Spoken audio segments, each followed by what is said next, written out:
Hello दोस्तों। अगर आप नोटशेट के पीवाईक्यू इग्नोर कर रहे हैं तो सिलेक्शन मुश्किल है। इस वीडियो में वही क्वेश्चन है जो कि एग्जाम में बार बार आए हैं। तो आज हम पढ़ने जा रहे हैं अपने आगामी आने वाले एग्जाम जैसे कि CHO नोटशेट, SGPGI, RML Lucknow, GMU, RRB paramedical, ESIC, DSSS-B। तो आज हम पढ़ेंगे प्रीवियस ईयर में पूछे गए क्वेश्चन जो कि आपके आगामी आने वाले एग्जाम में देखने को मिलेंगे। ये मोस्ट इंपॉर्टेंट क्लास रहेगी आज की, जो कि आपको हेल्प करेगी आपके सिलेक्शन में। तो स्टार्ट करते हैं अपना पहला क्वेश्चन। ये रहा आपकी स्क्रीन पे पहला क्वेश्चन, ध्यान से पढ़ेगा और आंसर दीजिएगा।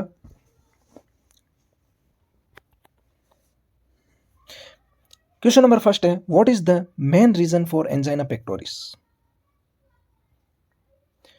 क्वेश्चन नंबर फर्स्ट ने क्या कहा है, एंजाइना पेक्टोरिस का मेन रीजन क्या है, एंजाइना पेक्टोरिस क्यों होता है, उसका कारण बताना आपको। ऑप्शन नंबर फर्स्ट है न्यूरोलॉजिकल डिजीज के कारण, या गैस्ट्रिक डिजीज के कारण, या रेस्पिरेटरी डिजीज के कारण, या कार्डियक डिजीज के कारण।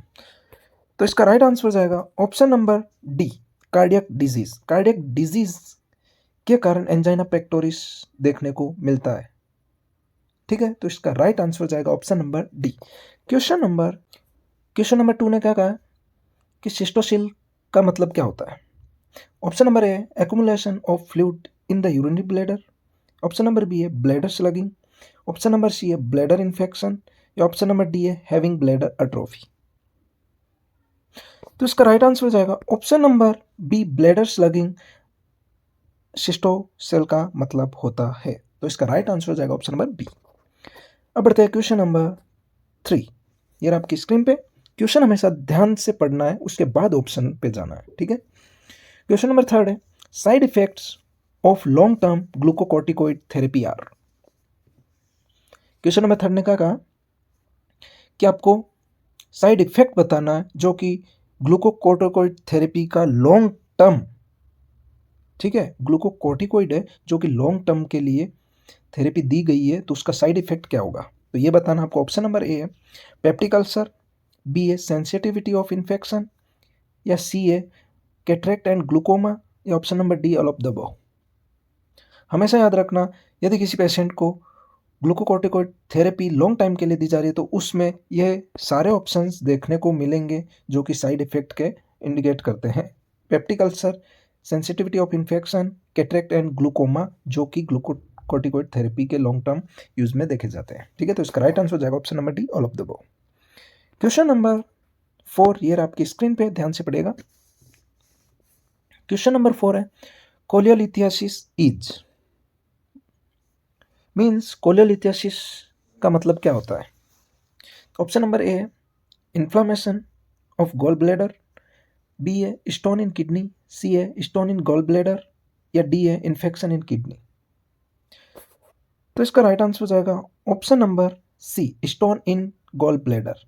उसको कोलियोलिथियासिस बोलते हैं। ठीक है, टर्म है कोलियोलिथियासिस, उसका मतलब होता है stone in gall bladder, means gall bladder के अंदर स्टोन। तो इसका राइट आंसर हो जाएगा option number C. Question number 5 ये रहा आपकी स्क्रीन पे। क्वेश्चन नंबर 5 है, which is the best test for detecting liver dysfunction.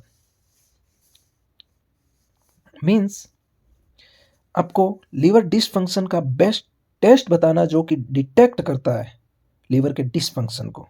तो ऑप्शन नंबर ए है सीरम एल्बुमिन, बी है सीरम बिलिरुबिन, सी है SGPT, या डी है प्रोथ्रोम्बिन टाइम। हमेशा याद रखना, बेस्ट से बेस्ट टेस्ट पूछा जाता है लिवर के डिसफंक्शन को डिटेक्ट करने का, तो उसका राइट आंसर जाएगा सीरम बिलिरुबिन। सीरम बिलिरुबिन को चेक किया जाता है, टेस्ट किया जाता है, उसमें लिवर के डिसफंक्शन का पता लगाया जा सकता है। ठीक है, तो इसका राइट आंसर जाएगा ऑप्शन नंबर ए। बढ़ते क्वेश्चन नंबर 6 की तरफ। ये आपकी स्क्रीन पे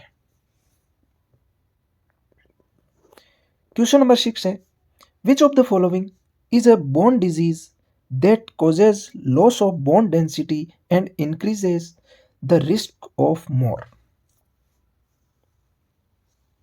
तो क्वेश्चन नंबर 6 ने क्या कहा है कि ऐसा कौन सा ऑप्शन है जो कि bone disease and bone density को इंक्रीज करता है, उस रिस्क को और ज़्यादा बढ़ाता है। तो वो कौन सी चीज़ को इंडिकेट करता है? ठीक है, option number A osteoporosis, B है हाइपरग्लाइसेमिया, सी है हाइपोग्लाइसेमिक एंड डी है एम्फाइसीमा। तो हमेशा याद रखना बोन की डेंसिटी को कम करता है, ठीक है, एंड इंक्रीज रिस्क और बढ़ाता है।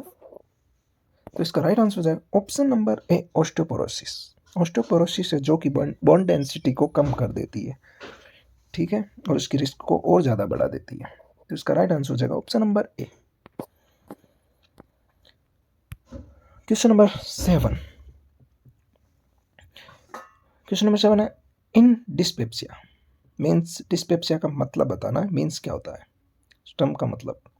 Option number A small amount of acid secreted in the stomach, B a acid is secreted in excess in the stomach, C a no relation to acid secretion in stomach and D a none of the above.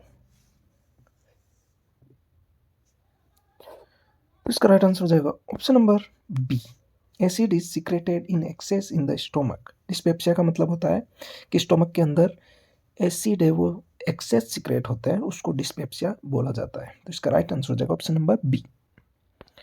Question number 8 ये आपकी screen पे।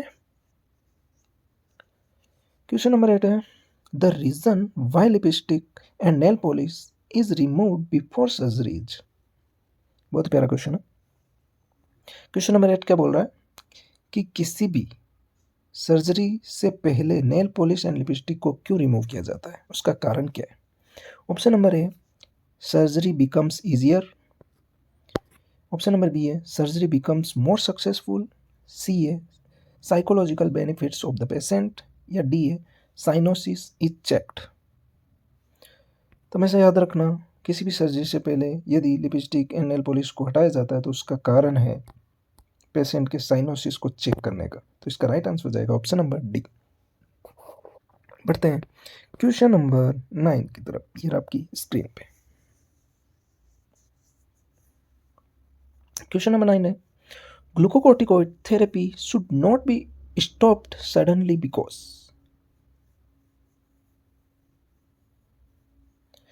Question number 9 कह रहा है कि glucocorticoid therapy है, ठीक है, उसको स्टॉप नहीं करना सडनली, क्योंकि उसका कारण क्या है कि ग्लूकोकोर्टिकोइड थेरेपी कोई पेशेंट ले रहा है तो उसको सडनली स्टॉप नहीं करना, उसका क्या कारण हो सकता है। Option number A sudden discontinuous may result in serious mental disorder, B a sudden discontinue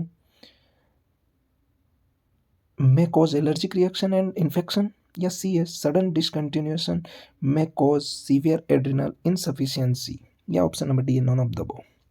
तो हमेशा याद रखना ग्लूकोकोर्टिकोइड थेरेपी को सडनली बंद नहीं किया जाता है क्योंकि वो कॉज कर सकता है severe adrenal insufficiency. Option number C इसका राइट आंसर हो जाएगा, ठीक है, तो ध्यान रखना हमेशा। क्वेश्चन नंबर 10 की तरफ बढ़ते हैं। क्वेश्चन नंबर 10 ये आपकी स्क्रीन पे। क्वेश्चन नंबर 10 है the nurse is caring for a male client with a diagnosis of chronic gastritis. The nurse monitors the client knowing that this client is at risk for which vitamin deficiency। Question number 10 ने क्या कहा है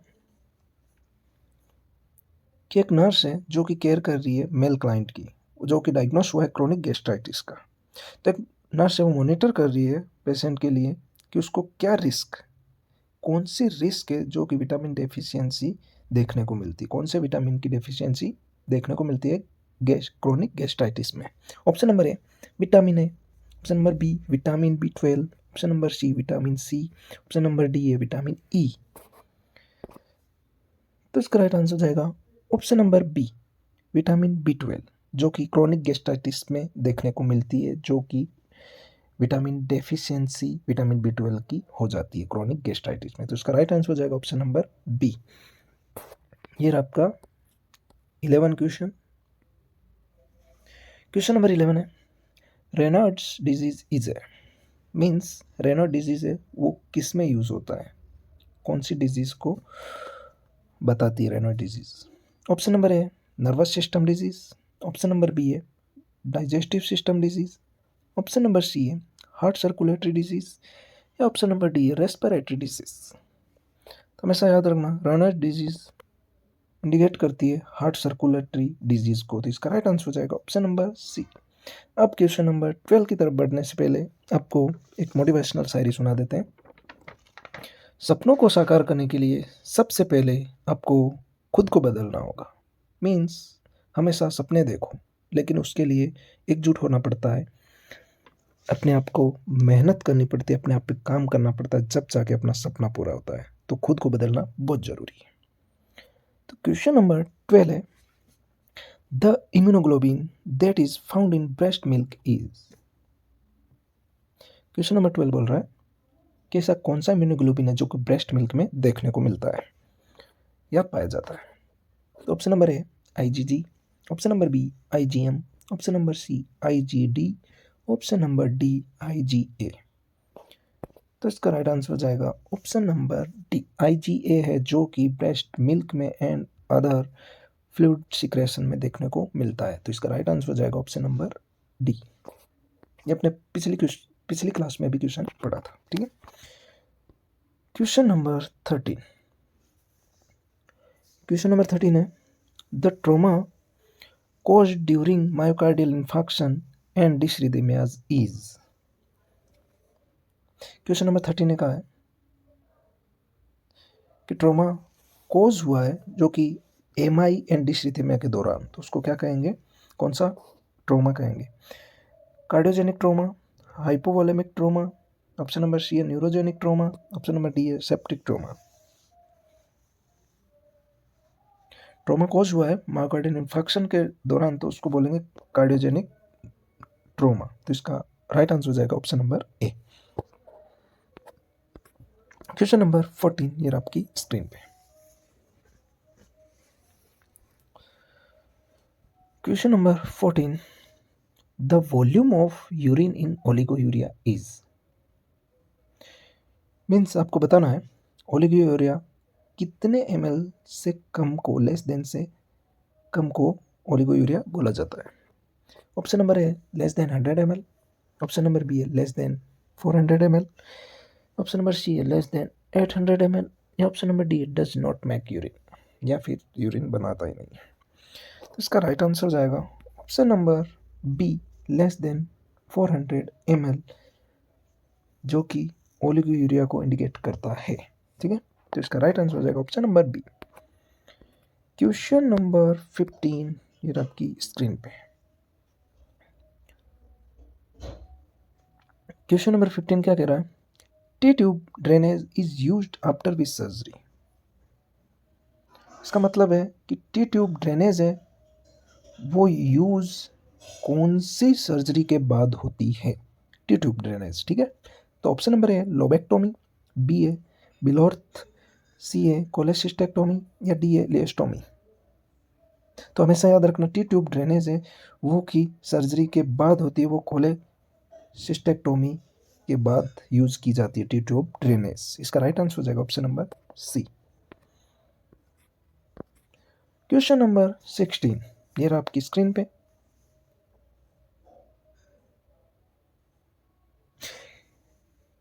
sixteen है the cause of pneumonia in AIDS patient is. तो क्वेश्चन number 16 क्या कह रहा है कि निमोनिया एड्स के पेशेंट को कॉज कर रहा है, तो उसका कारण क्या है, ठीक है, कॉज बताना। Option number A staphylococcus, B है स्ट्रेप्टोकोकस, या सी है निमोसिस्टिक कोरियनी, या डी है माइकोप्लाज्मा। तो एक एड्स के पेशेंट को निमोनिया कॉज कर रहा है, तो उसमें कारण होगा option number C pneumocystis carinii. इसका राइट आंसर हो जाएगा option number C. Question number 17 ये आपकी स्क्रीन पे। क्वेश्चन नंबर 17 क्या कह रहा है presence of sugar in urine. Means urine के अंदर शुगर की प्रेजेंस देखने को मिल रही है, उसको क्या कहेंगे, ए ओलिगोयूरिया, बी ग्लाइकोजूरिया, सी हिमेचूरिया, डी पायूरिया।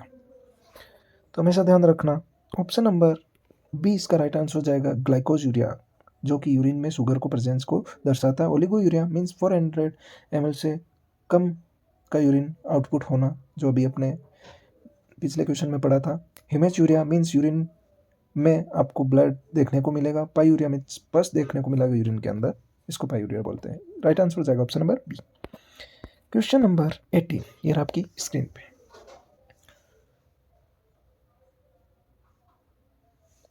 क्वेश्चन नंबर 18 है, what is the drug of choice for thalassaemia? Question number 18 कह रहा है कि थैलेसीमिया की ड्रग ऑफ चॉइस बतानी है ऑप्शन में से। तो ऑप्शन नंबर ए है विनक्रिस्टिन, बी है विनब्लास्टिन, सी है डेल्टेंटिन या डी है डेफ्रोक्सामाइन। तो ड्रग ऑफ चॉइस थैलेसीमिया की होती है डेफ्रोक्सामाइन, जो कि ऑप्शन नंबर डी इसका राइट आंसर जाएगा। क्वेश्चन नंबर 19 ये रहा आपकी स्क्रीन पे। क्वेश्चन नंबर 19 है, cancer found in connective tissue is. मतलब 19 क्या कह रहा है क्वेश्चन, कैंसर फाउंड हुआ है कनेक्टिव टिश्यू में, उसको क्या कहेंगे? कौन सा कनेक्टिव टिश्यू में कैंसर देखने को मिलता है कनेक्टिव टिश्यू में? ऑप्शन नंबर ए है कार्सिनोमा, बी है सार्कोमा, सी है ल्यूकेमिया, डी है मेटास्टेसिस। तो इसका राइट आंसर हो जाएगा ऑप्शन नंबर बी सार्कोमा, जो कि कनेक्टिव टिश्यू में कैंसर देखने को मिलता है। बढ़ते हैं क्वेश्चन नंबर 20। अच्छा क्वेश्चन है। क्वेश्चन नंबर 20 क्या कह रहा है, select the correct statement regarding the specific disorder of muscular और स्केलेटल सिस्टम। मतलब है कि आपको इन ऑप्शन में से करेक्ट स्टेटमेंट बताना है जो कि रिगार्ड करता है मस्कुलर और स्केलेटल सिस्टम से। ठीक है, option number A osteoporosis, decrease in bone mass and higher chances of fracture with advancing age. ये ऑप्शन नंबर बी है मास्थेनिया ग्रेविस है, जो कि an autoimmune disorder characterised by inflammation of the joints. या option number C है gout inflammation of joints due to extra deposition of calcium। या option number D age related shortening of muscles.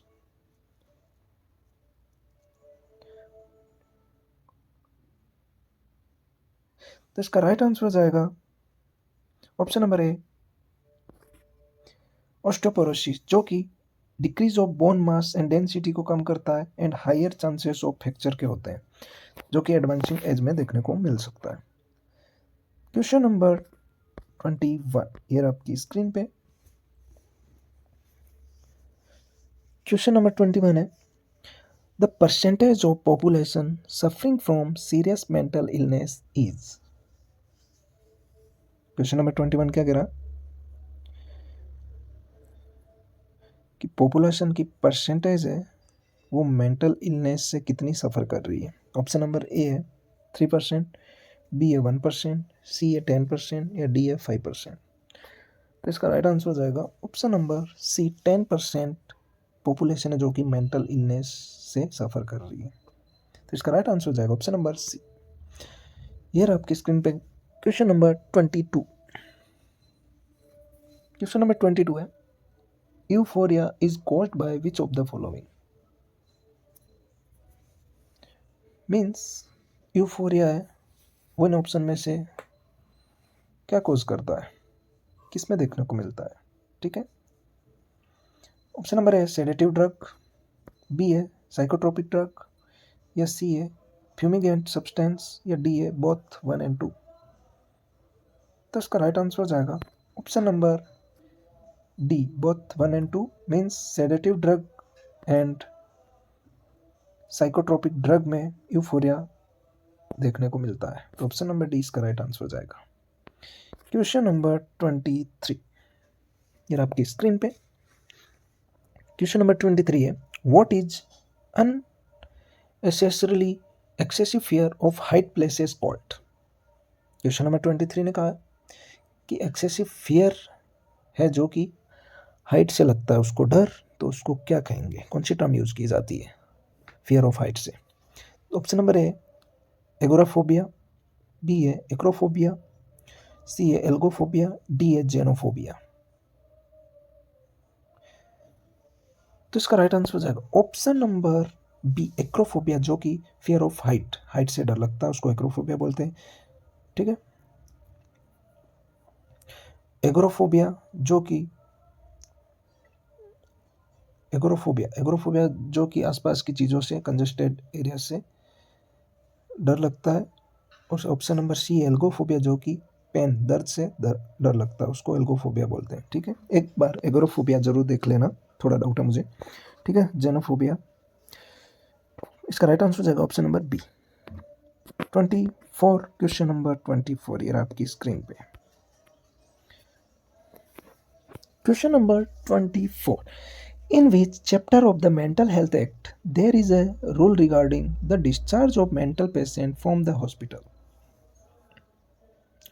Question number 24 ने क्या कहा है कि mental health act का ऐसा कौन सा चैप्टर है जिसमें discharge of mental patient from the hospital के अंतर्गत आता है। रिगार्ड कौन सा चैप्टर है वो? ऑप्शन नंबर है चैप्टर 5, चैप्टर 6, चैप्टर 7, चैप्टर 8, इनमें से कौन सा है? तो इसका राइट आंसर हो जाएगा ऑप्शन नंबर 5 ए, चैप्टर नंबर 5 है, जिसमें एक मेंटल पेशेंट है जो कि हॉस्पिटल से डिस्चार्ज हो सकता है, जो कि रूल बना हुआ है। ठीक है, क्वेश्चन नंबर 25 ये आपकी स्क्रीन पे। क्वेश्चन नंबर 25 से पढ़ने से पहले मैं बच्चों को मोटिवेशनल शायरी बताना चाहूँगा, जो कि है, ध्यान से सुनिएगा। सपनों को पूरा करने के लिए पहली सीढ़ी है अपने आप पर विश्वास करना। समझे? मीन्स सपनों को पूरा करने के लिए पहली सीढ़ी खुद पे विश्वास होना ज़रूरी है।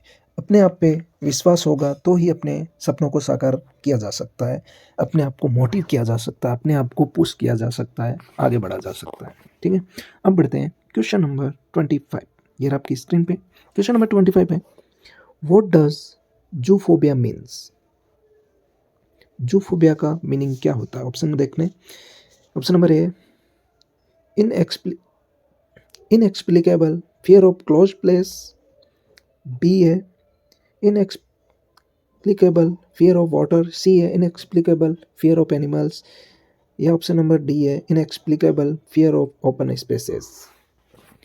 एग्रोफोबिया अभी अपन ने क्वेश्चन नंबर 23 में पढ़ा था एग्रोफोबिया, तो उसका राइट आंसर हो जाएगा, एग्रोफोबिया का मतलब होता है कि फियर ऑफ ओपन प्लेसेस। ठीक है, स्पेसेस, ओपन स्पेसेस, तो उसको डर लगता है, उसको एग्रोफोबिया बोलते हैं। ठीक है, तो 25 का राइट आंसर हो जाएगा option number C, inexplicable fear of animal. Means zoophobia का मतलब होता है कि उसको फियर ऑफ एनिमल से डर लगता है।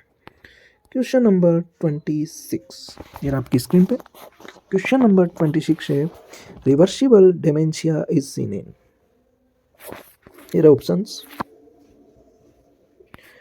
क्वेश्चन नंबर 26 है, reversible dementia is seen in, means reversible dementia है वो किस में देखने को मिलता है? ऑप्शन नंबर है विल्सन, बी है मैक्सिडिमा, सी है अल्जाइमर्स, डी है हंटिंगटन डिजीज। तो हमेशा याद रखना, रिवर्सिबल डिमेंशिया आपको ऑप्शन नंबर बी मैक्सिडिमा में देखने को मिलता है, रिवर्सिबल डिमेंशिया। ठीक है, तो राइट आंसर हो जाएगा myxoedema, option number B. Question number 27 ये आपकी स्क्रीन पे, ध्यान से पढ़ेगा और आंसर दीजिएगा। क्वेश्चन नंबर 27 है, common risk factor in patient with severe depression is, means 27 ने क्या बोला क्वेश्चन ने कि पेशेंट है जो कि सीवियर डिप्रेशन में है, तो उसमें कॉमन रिस्क फैक्टर क्या देखने को मिलेगा? ऑप्शन नंबर ए फैटिगेबिलिटी, बी है हेलुसिनेशन, सी है एजिटेशन, या डी है सुसाइडल टेंडेंसी। मीन्स क्रॉनिक या सीवियर डिप्रेशन में हमेशा याद रखना option number D, suicidal tendency देखने को मिलता है, उसके सुसाइडल थॉट देखने को मिलते हैं, तो इसका राइट आंसर हो जाएगा option number D. Question number 28, आपको यदि मेरे पॉइंट्स, मेरे क्वेश्चंस अच्छे लग रहे हों तो अपने दोस्तों के साथ शेयर करना ना भूलें, लाइक एंड सब्सक्राइब जरूर कीजिएगा, आपके लिए यदि मेरे पॉइंट्स क्वेश्चंस बेनिफिट कर रहे हो तो। क्वेश्चन नंबर 28 है mental illnesses that cause bodily symptoms including pain and the symptoms can't be traced back to any physical cause in known as. Question number 28 ने कहा है कि mental illness and bodily symptoms include pain and symptoms can't traced, ठीक है, back and physical cause क्या cause करवा रहे हैं।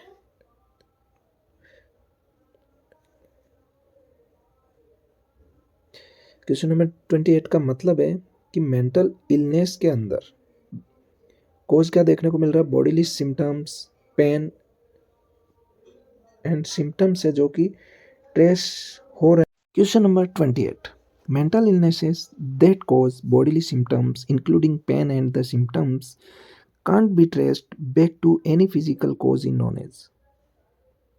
मीन्स क्वेश्चन नंबर 28 ने कहा है कि मेंटल इलनेस के अंदर बॉडीली सिम्टम्स है जो कि पेन एंड सिम्टम्स है जो कि टेस्ट नहीं हो रहे हैं, जो कि फिजिकल कॉज है, ठीक है। तो कौन सा डिसऑर्डर है?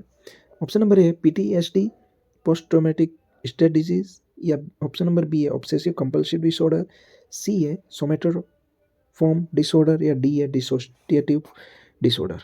तो इसका राइट आंसर हो जाएगा option number C, somatoform disorder. Question number 29, question number 29 है in which type of schizophrenia the patient's motor behaviour is greatly disturbed. Sorry, question number 29 कह रहा है कैसा कौन से टाइप का सिजोफेनिया है जो कि पेशेंट की मोटर बिहेवियर को डिस्टर्ब करता है। Option number A catatonic schizophrenia, B है रेजिडुअल सिजोफेनिया, सी है हिबेफ्रेनिक सिजोफेनिया, या डी है पैरानोइड सिजोफेनिया। तो इसका राइट आंसर हो जाएगा option number A catatonic schizophrenia, जो कि एक पेशेंट के मोटर बिहेवियर को डिस्टर्ब करता है। तो किस टाइप का सिजोफेनिया है? वो है कैटाटोनिक सिजोफेनिया। ये चारों ऑप्शन है जो कि सिजोफेनिया के टाइप्स हैं, ठीक है। तो राइट आंसर हो जाएगा ऑप्शन नंबर ए। ये रहा अपनी क्लास का last question, question number 30। I hope आपको क्लास अच्छी लग रही होगी, अपने दोस्तों के साथ शेयर करना ना भूलें। क्वेश्चन नंबर 30 है mania is characterized by, means mania है उसकी क्या विशेषता है? मेनिया किसको बोलते हैं? मेनिया किस कंडीशन को बोलते हैं? Option number A paranoid delusion, option number B है हाई सेल्फ स्टीम, या सी है लॉस ऑफ इंसाइट, डी है लॉस ऑफ ओरिएंटेशन। तो मेनिया के पेशेंट की क्या विशेषता है कि उसको हाई सेल्फ स्टीम मीन्स अपने आप में यूफोरिया मीन्स खुशी का एहसास होता है, अपने आप को सबसे महान समझता है, अपने आप को ही सब कुछ सही समझता है, खुशी का एहसास होता है, सारी चीज़ें एक्स्ट्रा करने की सोचता है, आउट ऑफ माइंड, ठीक है। तो उसको बोलते हैं मेनिया का पेशेंट, मेनिया की विशेषता हाई सेल्फ स्टेम। तो राइट आंसर हो जाएगा option number B high self esteem, ठीक है। तो ये थी आज की क्लास। अगर आप डेली नोट सेट PYQ चाहते हो तो कमेंट में PYQ जरूर लिखो, ठीक है। तो अपन मिलेंगे अपनी नेक्स्ट क्लास में, जो कि और धमाकेदार क्वेश्चन के साथ होगी, जो कि आपके आगामी आने वाले एग्जाम में क्वेश्चंस 90 से 9% देखने को मिलेंगे। Take care, bye bye.